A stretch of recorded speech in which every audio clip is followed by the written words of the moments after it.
an award-winning data science leader with over 10 years of experience in artificial intelligence, statistical analysis, predictive models across finance, customer experience, and information technology.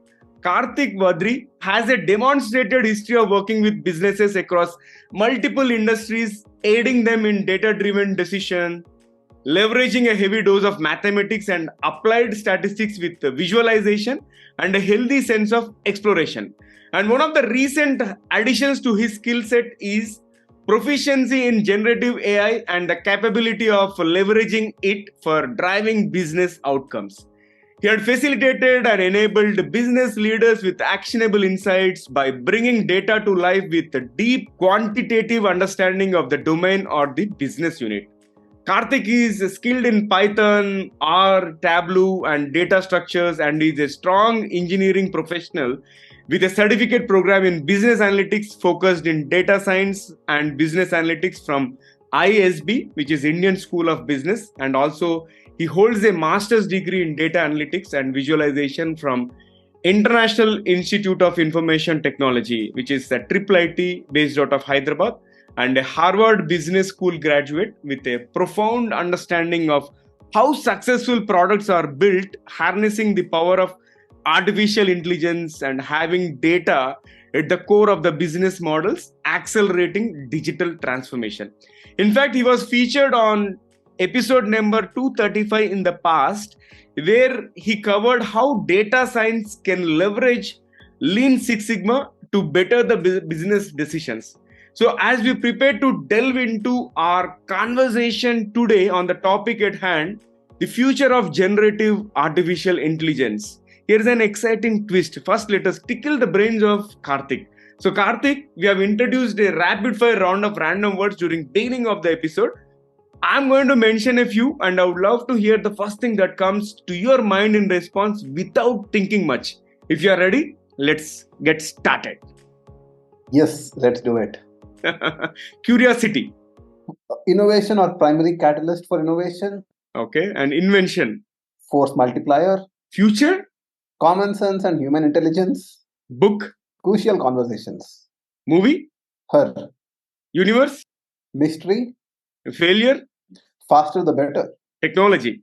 Making life easier. Aliens. Let me think. ChatGPT. Interesting perspective. And Karthik, thank you so much for participating in the first rapid fire round so sportively. There is one more waiting toward the fag end of the episode. And folks, welcome to the Guiding Voice podcast series where we embark on transformative conversations for a better future. I'm your host, Naveen Samala, dedicated to making the world a better place through valuable discussions that add value not only to your life but also to your career. And thank you so much for tuning in. Karthik, welcome back to the Guiding Voice platform, and super thrilled to have you again on our journey. And this time, I'm impressed that you are going to talk about generative AI and the future of Gen AI. So, hearty welcome once again. Yep. Thanks, Naveen. Thanks for having me for the second time. Always enjoy being part of this community. And thanks for the wonderful intro. I've covered it so well, and I don't have nothing additional to add. The only thing probably I would add to it is about my Medium publication, where I talk about intuition matters and how it matters the most. So my theory is that intuitive understanding can help everything else snap into place, and then learnings become difficult when we try to emphasize on definitions over understanding. And yeah, that's about it. And also adding to that, right? Let me also kind of set expectations on for the next 30 minutes in this podcast. So what I'm gonna do, or try doing, is to demystify the hype of generative AI and how generative AI algorithms are built on solid foundations of traditional AI fundamentals. Awesome. And I'm looking forward to our conversation because this is something which is most happening space and everybody is talking about it. But let us demystify, as you rightly said, let us debunk the myths of Gen AI as much as possible. So let us start with your career journey. So please share with our audience the toughest lessons that you have learned in your career journey. That's a good question to start off with. So I would say it's the importance of working under ambiguity. Right, in the current world where everything is evolving so fast, there is a lot of ambiguity in priorities, impact, direction from leadership. Being patient in such scenarios and working under that ambiguity is a major factor in the success I've had so far in my career. Awesome. And now let's talk about the core of today's conversation, which is about generative artificial intelligence or Gen AI. So, can you explain in layman terms what this generative artificial intelligence is all about and how it differs from other artificial intelligence approaches? So I've just mentioned, right? AI, generative AI, also is built on fundamentals of Yeah. traditional AI, but which I'll touch on it a little deeper in the subsequent parts of this conversation. But in general, right, generative AI is like this creative robot where that can create things up like stories, images, poems, and so on. And one of the primary factors in traditional AI approaches is the availability of labeled data. So the previous approaches around AI were very good at identifying patterns in data and correlating with them with the new patterns. Whereas generative AI is all about generating new data based on historic patterns. So think of it as kind of having a robot friend who can tell you a completely unique bedtime story every night, while other robots might kind of tell you the same story over and over. Generative AI is all about the imagination and creating fresh, original things. I love the analogy.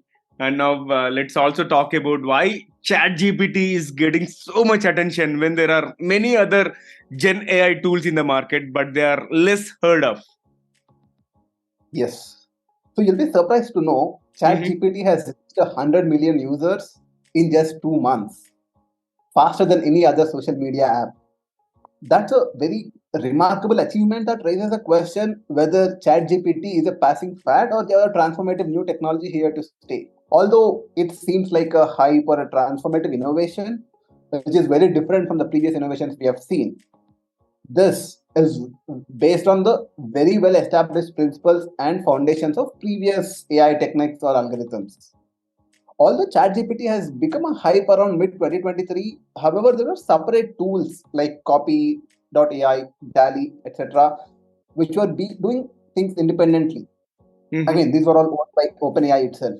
With ChatGPT, what OpenAI had done is basically brought all of these things into a single place, making it easier to use using a very intuitive UI, which is when a lot of eyeballs were raised. All right, that's a wonderful explanation. Now let's talk about the foundational principles and also the techniques behind generative models in artificial intelligence. So, what is powering these Gen AI models? Let's unleash it. You would think I'm very much underrating the power of Gen AI if I say probability is at the core.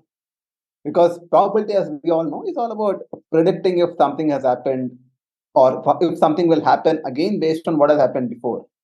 In the context of text generation algorithms, these are trained to calculate probabilities of the next word occurring given the previous words. In the context of image, it's the pixels. So computing probabilities and how we do it is at the core, and the transformer architecture, which is something we have been hearing of, the whole encoder decoder, which powers the calculation of probabilities on huge text or huge data, is the primary foundation. And then every other innovation or buzzword in the AI space we have been hearing so far, like your deep learning, neural network, transfer learning, etc., are at the foundation of Gen AI. Great. Let's also talk about the hype. What is really causing the hype over Gen AI, especially in 2023? Because if we consider OpenAI has been doing the work behind the scenes for little over 5 years and close to a decade, but all of a sudden there is so much of hype. So what is causing the hype right now? Yeah, I think I can go on talking about this for an hour, but yeah, let me try to keep it short, right? The primary reason is the cost of compute coming down. So what I mean by this, or a lot of people are aware of the Moore's law, which basically predicts the doubling of compute power approximately every 2 years. So this consistent increase in computational capabilities per unit has played a major role in reducing the computing cost. Or to put things in perspective, right, the cost of a GPU in 2012 was about $1,000 compared to $150 in 2023. So that becomes a critical component of us being able to train these large language models or these Gen AI algorithms on huge compute machines. The second primary factor is the availability of large corpus of data. The whole digitization we have been seeing in the last decade, where zettabytes of data is being created, stored. I'm sure a lot of you would have been aware of how much data is created every minute through all the social media platforms we use. Yeah. So the other noteworthy factors which are causing the hype also include factors around cloud computing, availability of open source software, libraries, etc. And then the whole world era of distributed computing frameworks like your Hadoop, Spark, all of these were not there a few decades back. So the availability of these also have contributed to the hype and us being able to think of generative AI. Hmm. So overall, I think we are in the exciting times for sure, with the cost of hardware coming down and with the advanced technology coming every now and then. I think the combination is leading to the hype of this Gen AI, and I think we are in the exciting times, as I said earlier. One thing that really makes me very curious is about the ethical concerns. Right, there are many ethical concerns that are associated with the latest technologies. So how can we address ethical concerns associated with generative AI? Like maybe if we were to consider something around deep fakes and misinformation.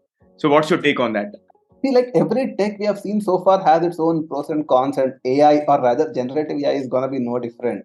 Let me take an analogy, right? Uh-huh. Let's think of the device a lot of our listeners are using to listen to this podcast, the Yeah. mobile phone. There are people who are using this mobile to listen to podcasts like this and get better every day. And then there are also folks who scroll through social media apps just whiling away time. Yeah. Successful folks are the ones who have a balance between these two, and AI or this is nothing different from this one. And then keeping casual analogies aside, the attribution of source is still an unsolved problem as of today. When I Mm. say that, we don't know how to attribute an image which is generated by GenAI.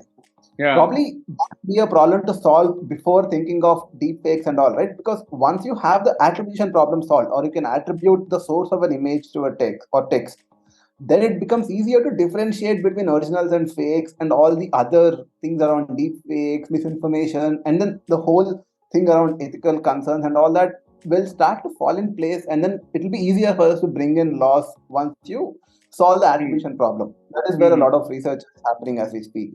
Mm. Yeah, there is a lot of a lot of research happening at the same time. A lot of tools are also getting released in the market. So certain tools like Mid Journey, Dal E, right? They are actually transforming the creative industry. So I would love to hear your insights on how Gen AI is transforming the creative industry, like art, music, or literature. So in the intro, in the analogy I've given with regards to considering Gen AI as your robot friend, Yeah. right? Mm. Yeah. It's not much different. So Gen AI is being like a smart assistant to folks in the creative industry as well in multiple ways. Mm. One is empowering creators to explore new ideas and concepts. So Gen AI can help in generating novel and unexpected content that can enable creators to break out their creative constraints and explore new possibilities.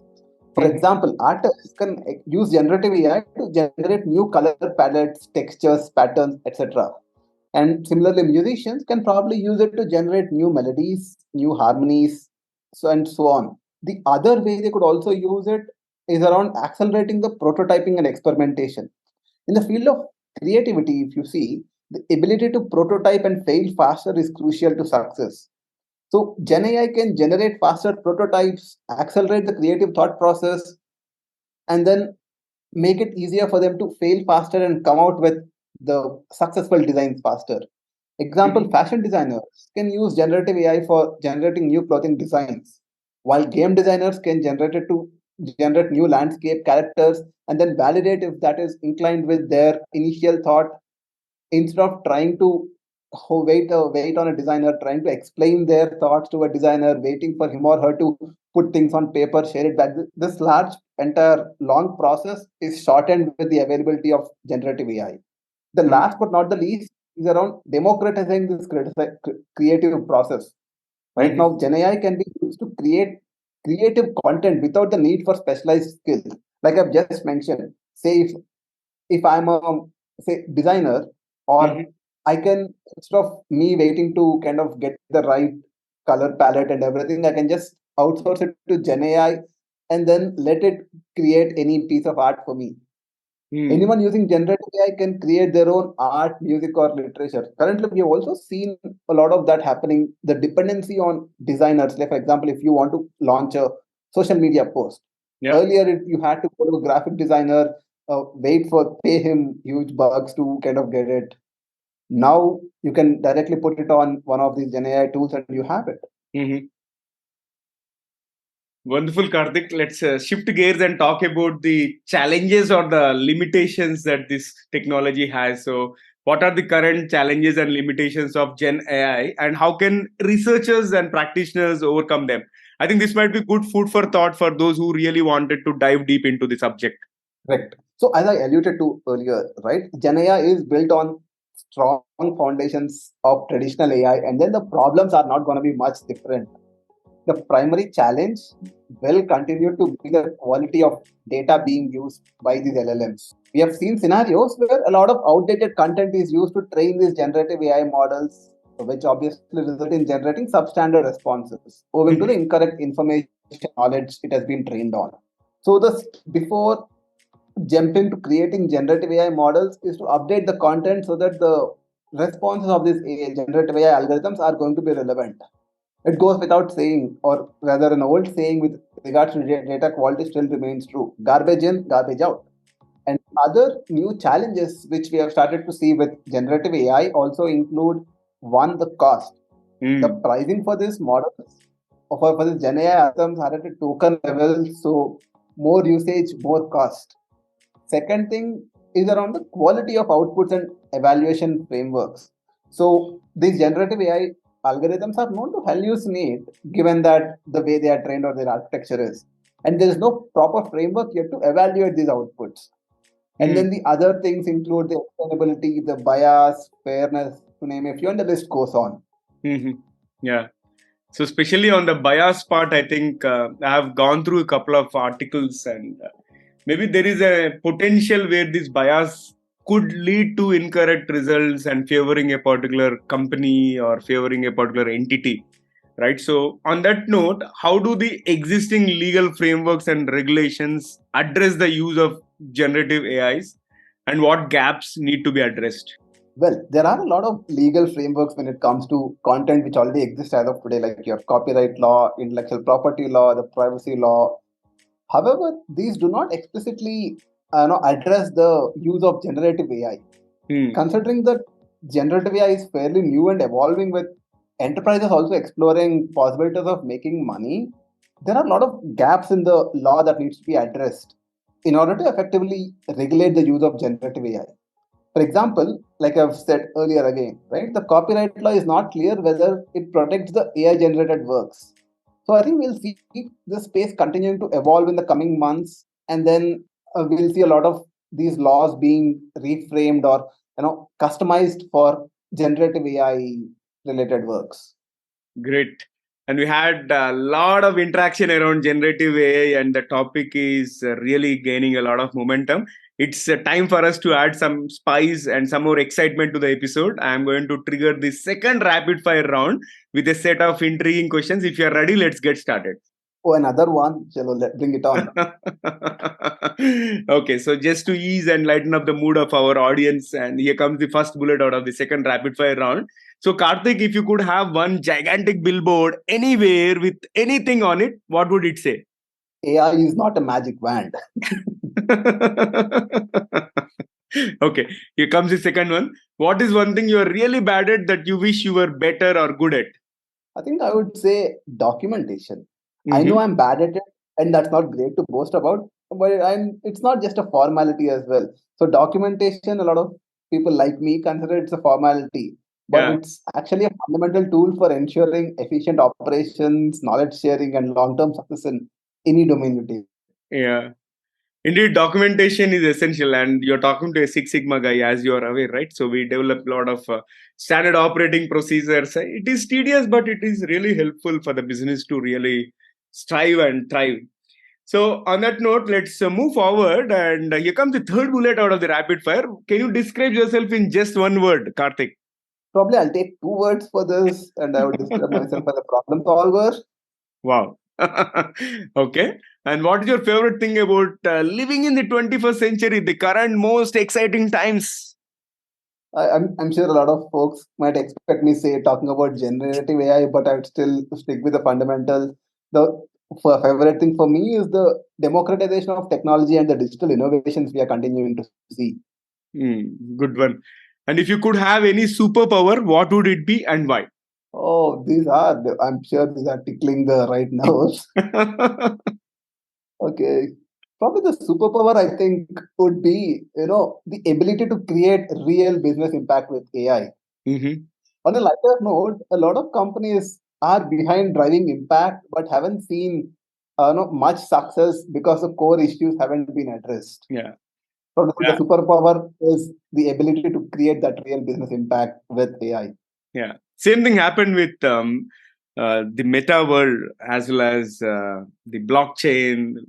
There was a lot of hype until 2022, but we haven't seen much traction and the real world problems being solved with that. So I hope something will happen for sure in the Gen AI space and the AI space. And here comes the last bullet out of rapid fire round. What is one electronic gadget or a fantasy gadget that you would like to see or invent yourself? Probably, I think one gadget which can take away laziness, right, from humankind. So laziness is what, if you take away laziness, there is a lot humans can do. Yeah. So if laziness is not available, we don't even need a lot of these extravagant innovations. Quite interesting, and that was a great second rapid fire round. And let's flip back to the mainstream. So, Karthik, what advice do you have for individuals aspiring to get into this Gen AI research and development or research art development? Yeah, I think I'd have two advisors. These Mhm. are rather called theories, which are easier to remember and can be applied not just for generative AI, but for any field. The first one is the no free lunch theory, which basically Mm. states there is no one size fits all algorithm or solution. No single algorithm will outperform all the other algorithms across all possible domains. And the performance of an algorithm is problem specific, which basically means the effectiveness of an algorithm depends on the characteristics of the problem it is applied to, which include the quality of data, the nuances within the data, so on and so forth. And then on the same lines, there could be some algorithms which excel in one problem domain but perform poorly in another. That is what your no free lunch theory basically alludes to. The Mm. second advice is something called as the Occam's razor, encourages the preference for simpler models over complex ones, all else being equal. Say, for example, when designing a machine learning model or algorithm, it's often better to start with a simpler model, only increase complexity with simpler models and Mm. explain the data effectively. The reason I think this Occam's razor becomes more important as we see more innovations is just because there is generative AI doesn't mean you throw generative AI at any problem you have. Good one, good one. So, Karthik, you are one of the very few speakers who have come back to the platform.